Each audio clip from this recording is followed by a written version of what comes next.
રામાયણ માતાની ઉશ્કેરણી. શ્રી રાવણની ઉત્પત્તિ થઈ ચૂકી છે. શ્રી રાવણ, કુંભકર્ણ, વિભીષણ તથા ચંદ્રનખા એ ચારેય જણા રાજકુળમાં ઉછરે છે.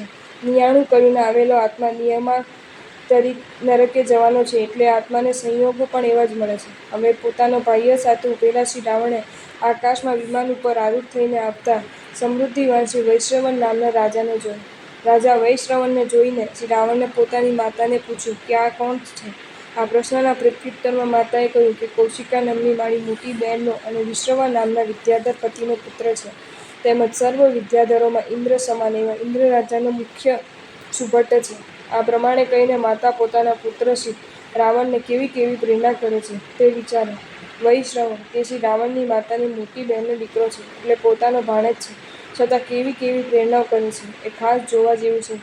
ખરેખર સંસારની મમતા, રાજ્યનો મોહ, ભોગવી પીપાસા એ ઘણા ભયંકર છે અને એ જ ભયંકર વસ્તુઓના યોગે માતા રાવણને ઉદ્દેશીને કહે છે કે રાક્ષસદ્વીષ સહિત આપણી આ લંકા નગરી ઇન્દ્ર રાજાએ તારા દાદાના મોટા ભાઈ શિમાળી રાજાના યુદ્ધમાં હણીને મારા ભાણેજને આપી છે. ત્યારથી આરંભીને હે વત્સ, લંકા નગરીની પ્રાપ્તિ માટે મનોરથોને કરતા તારા પિતા અહીં જ રહ્યા છે, કારણ કે સમર્થ શત્રુની હયાતીમાં એમ કરવું એ જ યોગ્ય છે. રાક્ષસપતિ ભીમેન્દ્ર શત્રુઓના પ્રતિકાર માટે આપણા પૂર્વજોના પુત્ર અને રાક્ષસ વંશના કંદરૂપ શ્રી મેઘવાહન રાજાને પાતાળ લંકા અને રાક્ષસ દ્વીપ સાથે લંકા નગરી અને રાક્ષસી નામની વિદ્યા આપી હતી. એ પરંપરાથી ચાલી આવતી આપણી રાજધાનીને શત્રુઓએ હરી લેવાથી તારા દાદા અને તારા પિતા પણ પ્રાણ રહિતની માફક અત્રે રહે છે. રક્ષક વિનાના ક્ષેત્રમાં જેમ બળદો ઈચ્છા મુજબ ચરે તેમ દુશ્મનો તે રાજધાનીમાં પોતાની ઈચ્છા મુજબ વિચરે છે. એ તારા પિતાને જીવતા જાગતા શલ્ય જેવું છે. હે વત્સ, આ તારી મંદભાગ્ય માતા ત્યાં જઈને તે પિતામહના આસન ઉપર તારા બંધુઓની સાથે બેઠેલા એવા તને ક્યારે જોઈ શકશે? અને તારા કારાગૃહમાં નિયંત્રિત થયેલા તે લંકા નગરીના લૂંટારાઓને જોઈને હું પુત્રવતી માતાઓમાં શિરોમણીભૂત માતા ક્યારે થઈશ?